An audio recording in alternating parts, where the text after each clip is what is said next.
বাঁকুড়াতে তৃণমূলের সন্ত্রাস অব্যাহত। আজ 3 নম্বর ওয়ার্ডে, বাঁকুড়া মিউনিসিপ্যালিটির 3 নম্বর ওয়ার্ডে তৃণমূল ফ্ল্যাগ, ফেস্টন, ব্যানার সব ছিঁড়ে ফেলেছে। বিভিন্ন ওয়ার্ডে দেয়াল লিখন মুছে ফেলছে। আসলে 18 তারিখ মনোনয়নপত্র জমা দেওয়ার দিনে যে জনজোয়ার, যে জনপ্লাবন দেখেছে, সেই ভয়ে ভীত হয়ে দিশেহারা হয়ে এইসব কাজকর্ম করছে তৃণমূল। রাতের বেলায় কাপুরুষের মতো ফ্ল্যাগ, ফেস্টন ছিঁড়ে ফেলছে বিজেপি। মানুষ এর জবাব 12 তারিখ ভোটের দিন দেবে।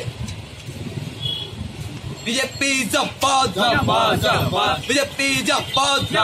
চলছে না, চলবে না, চলছে না, চলবে না, এই তৃণমূল আর না, এই তৃণমূল আর না। বিজেপি জিন্দাবাদ, বিজেপি জিন্দাবাদ। বন্দে মাতরম, বিজেপি জিন্দাবাদ। বাঁকুড়ার বিজেপি পার্টি ডক্টর সুভাষ জিন্দাবাদ। বন্দে মাতরম, বন্দে